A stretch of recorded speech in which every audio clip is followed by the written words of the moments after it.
I'm now going to show you how to do a culture quest.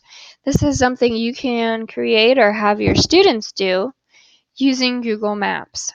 Okay, so if you want to show them the distance between where they live and, for example, a foreign country, so you can start out saying, we are going to travel from Pittsburgh to Paris.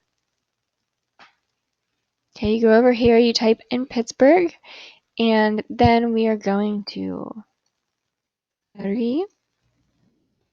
hit enter. And here you can show them that it will be by flight, it's 9 hours 40 minutes, and you can see that it's about $1,400. Okay, so next, if we are going to Paris, France, we want to find airport. Just type in nearby airport. Okay, there we see the Charles de Gaulle Airport. And if you click on it,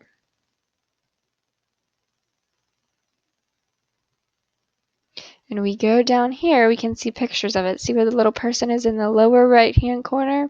Click on those two arrows that are pointing up, and you can get pictures of the area. Okay, and underneath here you see, you can have them go to Charles de Gaulle. You see some of the people, their faces are marked up, but you could ask them, you can go here and describe what somebody's wearing.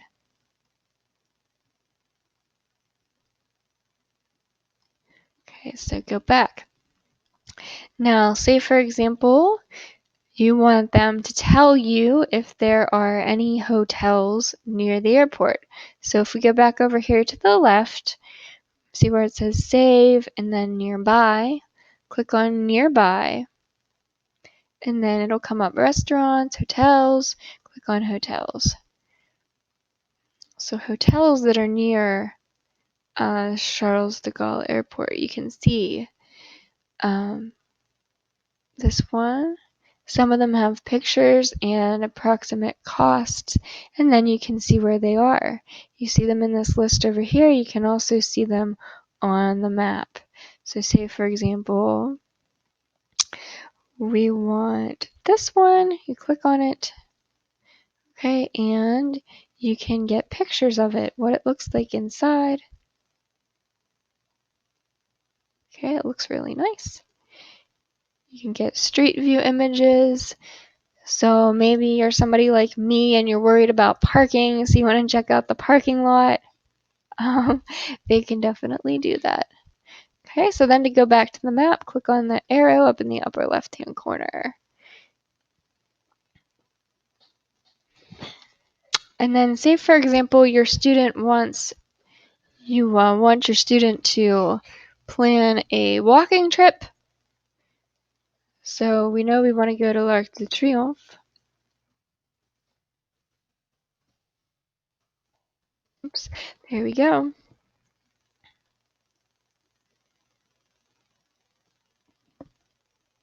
Nearby restaurants.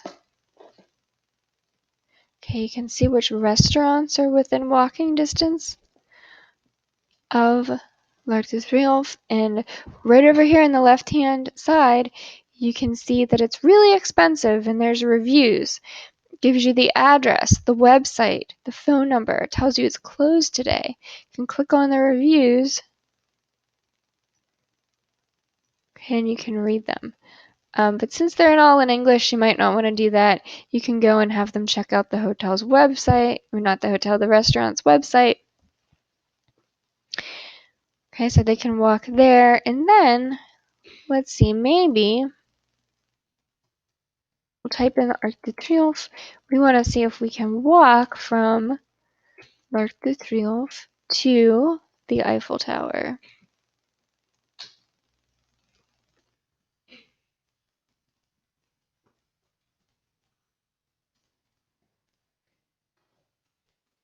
Okay, so here we see driving 7 minutes.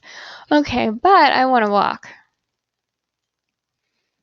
And you can see it's 28-minute walk. Okay, so depending on how much you like to walk, you can decide whether or not you want to walk there. And it's really, another thing you can do is have students zoom in. They can count the number of streets around here. And it's really just a great tool for them to narrate, to plan a virtual trip, an imaginary trip, because they can actually see some of these places right on the map and get real-time information. So this is an excellent tool for that. Another thing I want to show you is Versailles, and there are some places that you can see inside of. Versailles is one of those places. So I just want to show you that. If you teach a different language, I'm sure that there are places that you can see the inside of as well. Okay, and let's go down here. And you can see there's just some beautiful images, right? Very beautiful.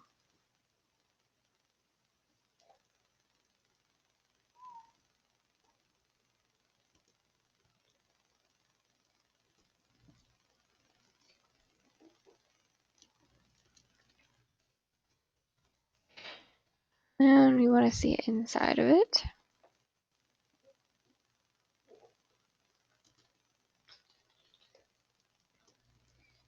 Okay, here we go. You can see the outside of it.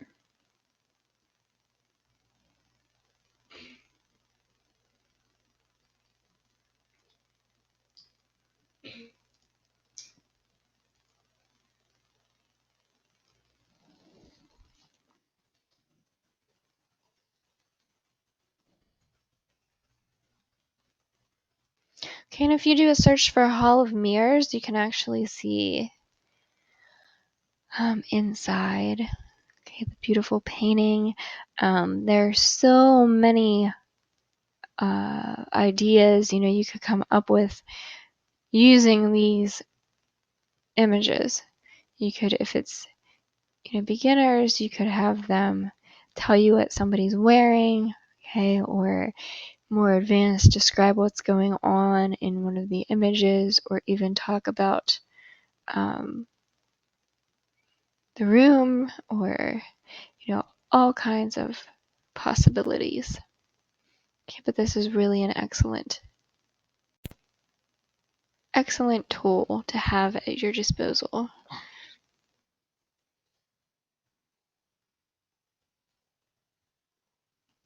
And going back to L'Arc de Triomphe, there are a lot of great shots of L'Arc de Triomphe.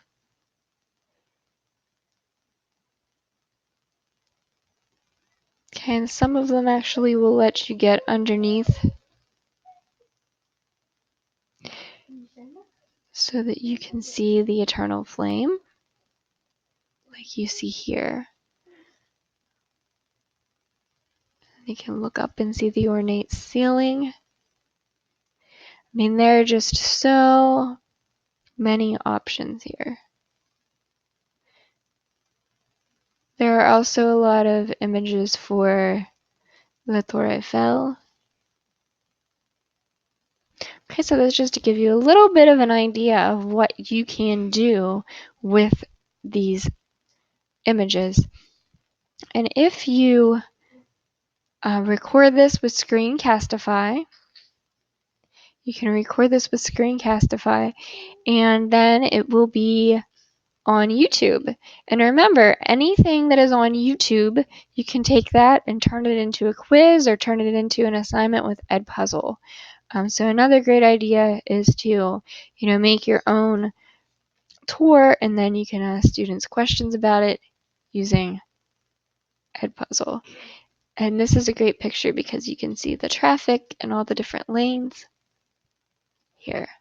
Okay, so if you have any questions, please don't hesitate to ask. I'd be happy to help you.